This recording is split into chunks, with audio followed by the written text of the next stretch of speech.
Assalamualaikum warahmatullahi wabarakatuh. Halo teman-teman, perkenalkan nama saya Siti Nurjana dengan NIM 2105769 dari Program Studi Administrasi Pendidikan kelas 2A. Baik, di sini saya akan mencoba menjelaskan, menguraikan, dan memaparkan materi mengenai pengembangan organisasi.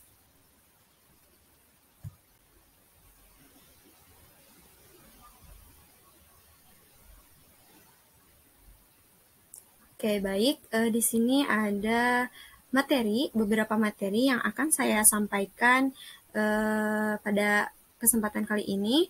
Yang pertama, perlunya pengembangan organisasi, pengertian pengembangan organisasi dan pengembangan kepemimpinan, kepemimpinan organisasi dan pengembangan latihan, pengembangan organisasi dan penelitian tindakan, kreativitas dalam pengembangan organisasi, lalu ada strategi pengembangan organisasi, dan yang terakhir adalah tantangan sekolah untuk mengembangkan organisasi. Langsung saja pada pematerian yang pertama, yaitu mengapa sih perlu pengembangan organisasi. Baik, sebelumnya perlu kita ketahui bahwa di dunia ini tidak ada yang abadi kecuali perubahan. Dalam konteks itu, setiap organisme harus memiliki kemampuan untuk menyesuaikan diri dengan perubahan. Apabila dia tidak memiliki kemampuan untuk beradaptasi terhadap perubahan, maka dengan sendirinya ia akan terseleksi oleh proses alamiah atau gugur. Nah, dengan demikian, halnya dengan organisasi. Organisasi sebagai suatu organisme yang harus melakukan adaptasi terhadap perubahan lingkungannya. Nah, proses inilah yang mengharuskan sebuah organisasi untuk melakukan pengembangan organisasi yang akan mengalami perubahan lingkungan organisasi baik secara internal ataupun eksternal. Nah, pengembangan organisasi juga sebagai suatu proses khusus perubahan organisasi. Dan itu pun tidak bisa selalu mulus, bahkan sering terjadi penolakan oleh pegawai. Nah, pengembangan organisasi itu bukanlah suatu kondisi yang bersifat fisik semata. Menurut berbagai kajian, menunjukkan bahwa keberhasilan dalam pengembangan suatu organisasi itu melibatkan perubahan yang mendasar dari organisasi, yaitu ada aspek manusia, bukan hanya struktur semata saja. Baik, selanjutnya adalah pengertian dari pengembangan organisasi itu sendiri. Apa sih pengembangan organisasi itu? Nah, di sini saya akan mencoba menjelaskan bahwa pengembangan organisasi itu merupakan upaya untuk mengubah perilaku orang dan sistem organisasi, upaya dapat melakukan adaptasi terhadap perubahan lingkungan yang ditujukan untuk pencapaian tujuan organisasi yang lebih baik. Nah, di sini ada dua definisi menurut para ahli. Yang pertama menurut Harris dan Hartman. Pengembangan organisasi adalah suatu usaha yang dilakukan oleh anggota organisasi dengan bantuan konsultan untuk mencapai seluruh potensi organisasi, juga untuk memperbaiki berbagai permasalahan atau kekurangan yang dimiliki saat ini.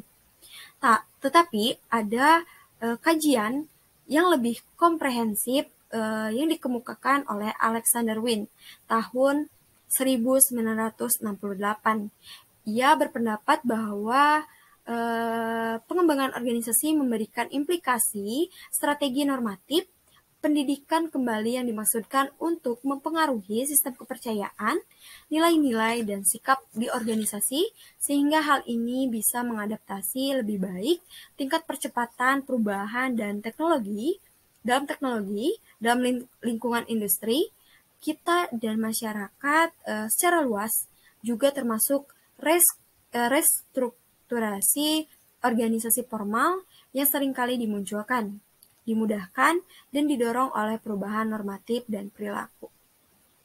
Nah, pada kajian yang sudah dikemukakan para ahli tersebut memandang bahwa pengembangan organisasi itu secara lebih luas, di mana perubahan yang dimaksud tidak saja perubahan pada struktur organisasi atau aspek informal saja, akan tetapi juga melibatkan unsur informal termasuk aspek budaya organisasi itu sendiri.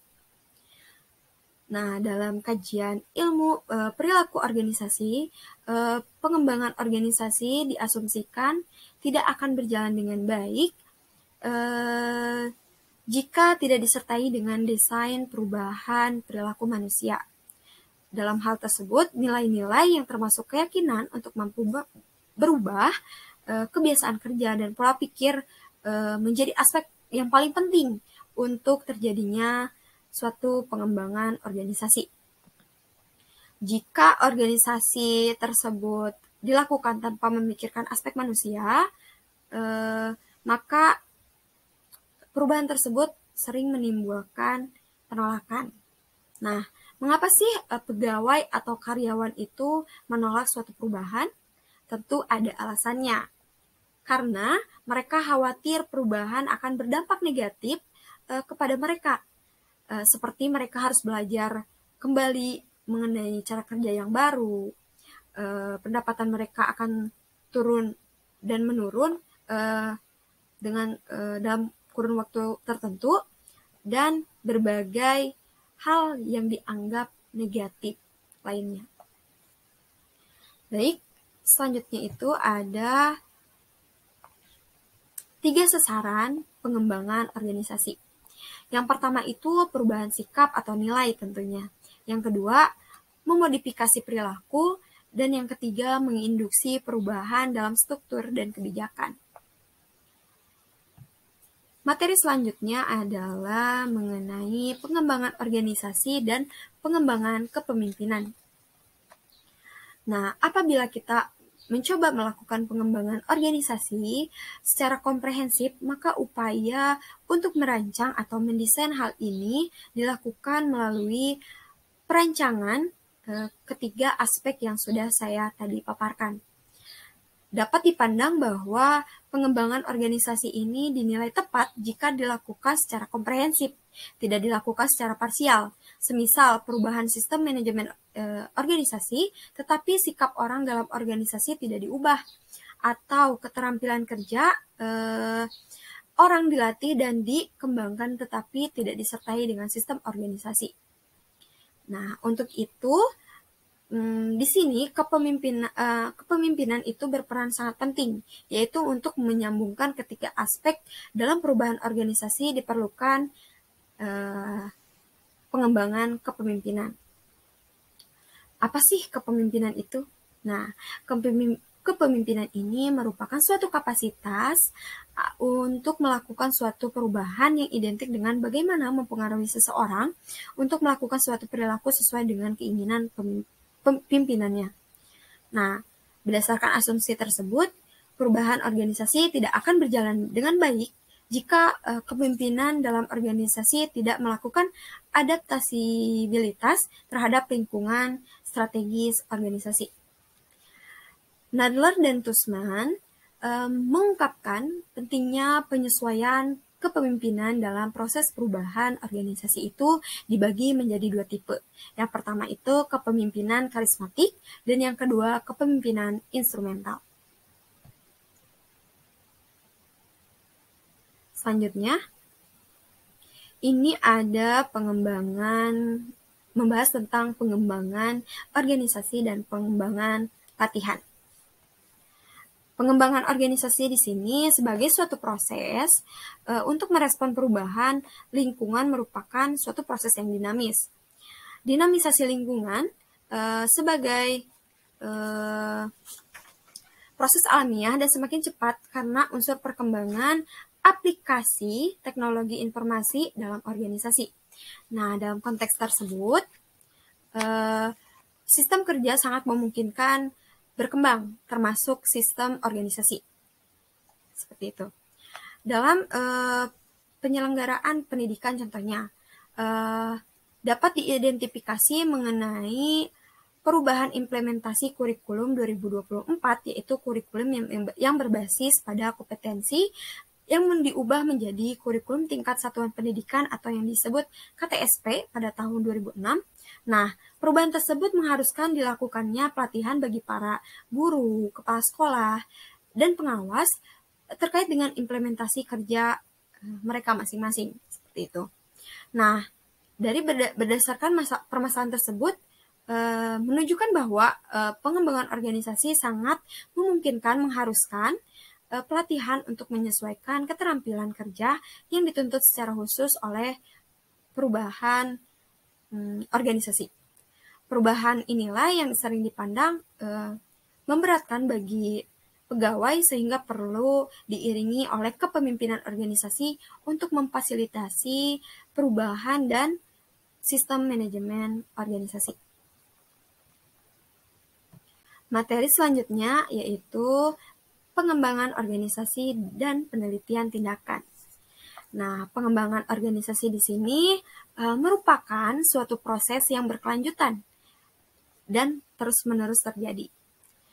Dalam keberlangsungan proses pengembangan organisasi, tidak semua manajer atau pimpinan memiliki gambaran mengenai tindakan apa yang paling tepat untuk dilakukan supaya perubahan ini tetap berjalan dengan tepat. Oleh karena itu, tindakan manajemen atau manajer atau pimpinan melalui penelitian tindakan ini menjadi model intervensi yang sering digunakan oleh para manajer dan konsultan pengembangan organisasi untuk melakukan suatu perubahan. Nah, berdasarkan realitasnya, proses perubahan organisasi ini tidak dapat diasumsikan sebagai suatu hal yang satu format atau satu tipe, tetapi memiliki banyak format sesuai dengan konteks organisasi tersebut. Oleh karena itu, penelitian tindakan merupakan model yang paling tepat dan banyak digunakan untuk melakukan pengembangan organisasi. Penelitian tindakan dalam pengembangan organisasi ini membahas atau meliputi diagnosis masalah-masalah organisasi, pengumpulan data, umpan balik, dan analisis data dan tindakan anggota organisasi untuk memecahkan masalah. Baik, materi selanjutnya adalah kreativitas dalam pengembangan organisasi. Tentunya dalam suatu proses pengembangan itu dibutuhkan kreativitas untuk mencapai perubahan tersebut. Nah, pengembangan organisasi di sini merupakan suatu proses meningkatkan kondisi yang ada saat ini untuk menjadi kondisi di masa yang akan datang, utamanya dilakukan karena ada proses perubahan lingkungan yang strategis dan organisasi. Nah, untuk itu, proses pengembangan organisasi harus direspon secara kreatif sehingga tingkat adaptabilitas terhadap tuntutan perubahan dapat dilakukan secara tepat, mengurangi tingkat resistensi pegawai atau lingkungan strategis terhadap perubahan organisasi. Nah, di sini itu pengembangan organisasi ini tidak dapat berjalan dengan mulus jika hanya dilakukan dengan cara yang sama karena perubahan lingkungan terjadi dalam konteks yang sangat kompleks. Nah, hal ini dapat diilustrasikan terhadap kasus nyata pada sekolah-sekolah ketika dihadapkan pada peraturan pemerintah nomor 48 tahun 2008 mengenai pendanaan pendidikan yang dimana pembiayaan SD dan SMP itu menjadi tanggungan pemerintah pusat, pemerintah provinsi, dan pemerintah kabupaten dan kota. Nah, atas dasar tersebut, pemerintah mengeluarkan dana subsidi ini melalui dana BOS yang berimplikasinya sekolah dilarang untuk memungut biaya operasional kepada masyarakat dalam berbagai bentuk apapun. Nah, pada sebagian sekolah, para kepala sekolah mencoba melakukan hal-hal kreatif dengan cara memberikan peluang kepada komite sekolah untuk ikut terlibat secara aktif dalam berbagai kegiatan sekolah, sehingga masalah pendanaan BOS ini tidak lagi ditangani oleh kepala sekolah, namun bisa dikelola oleh komite sekolah. Nah, dalam konteks itu, para kepala sekolah ini mencoba berbagai hal kreatif untuk memecahkan perubahan lingkungan yang strategis. Namun, tidak dapat dipungkiri bahwa semua sekolah akan berhasil dalam merespon hal ini. Pasti ada saja sekolah-sekolah yang dikategorikan gagal karena kreativitas dalam mengelola sekolah ini tidak tepat berdasarkan konteks, waktu, dan berbagai karakteristik organisasi seperti itu. Baik, materi selanjutnya adalah mengenai strategi pengembangan organisasi. Nah, dalam pengembangan organisasi itu pasti diperlukannya strategi. Bagaimana sih cara mencapai keefektivitasan suatu pengembangan atau suatu perubahan yang tepat? Nah, di sini itu pengembangan organisasi akan cenderung gagal jika tidak dilakukan dengan menggunakan strategi yang tepat. Dan strategi ini merupakan hal yang penting. Dan menurut Lawyer mengungkapkan bahwa sebuah model strategi dalam pengembangan organisasi itu dikenal dengan 4 strategi, yaitu yang pertama ada misi organisasi, yang kedua kompetensi pegawai, yang ketiga kapasitas pegawai, dan yang terakhir itu lingkungan organisasi. Selanjutnya adalah tantangan sekolah untuk mengembangkan organisasi. Nah, sekolah di sini sebagai organisasi penyelenggara pendidikan memiliki kesempatan untuk mengalami perubahan. Perubahan dari suatu kondisi di mana menjadi kondisi yang lain, yang tentunya adalah tentunya menghasilkan perubahan yang lebih baik. Seperti itu. Nah, apa sih tantangannya? Tantangan pengembangan sekolah saat ini dapat diidentifikasi dari sekolah yang dikategorikan sebagai standar pelayanan minimal atau SPM, sekolah standar nasional atau SSN, sekolah rintisan bertaraf internasional atau RSBI, dan sekolah bertaraf internasional atau SBI. Nah, upaya sekolah untuk menjadi sekolah bertaraf internasional itu merupakan suatu desain yang mengharuskan sekolah dikembangkan secara komprehensif, bukan hanya sekedar kategori sekolah, tetapi tidak memiliki kebermutuan sekolah.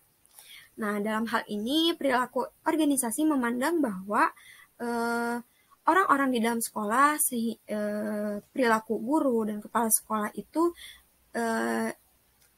perilaku guru, kepala sekolah, pengawas, dan pembina sekolah itu tidak berubah sebagaimana kategori sebelumnya. Misalnya nih, sekolah yang berkategorikan SSN berubah menjadi RSBI, tetapi perilaku guru dan warga sekolah lainnya tidak mengalami perubahan. Nah, maka dapat disimpulkan bahwa perubahan tersebut dapat dikategorikan sebagai perubahan yang gagal. Terus dalam kenyataannya hal ini sekolah-sekolah dikategorikan RSBI mengalami banyak kritikan dari berbagai pihak, baik itu masyarakat maupun pemerintah. Dalam hal tersebut, pengembangan organisasi dapat dianalisis bahwa perilaku organisasi hal ini dikarenakan perubahan kategori sekolah tidak disertai dengan strategi yang tepat seperti yang sudah saya paparkan mengenai misi, kompetensi, dan kapasitas dan lingkungan sekolah. Dan hal yang berubah baru sekadar kategori sekolahnya saja, tetapi lingkungan fisik sekolahnya tidak. Untuk kedepannya, jika sekolah menginginkan perubahan yang lebih baik, maka perubahan sekolah harus menyentuh pada strategi yang tepat, seperti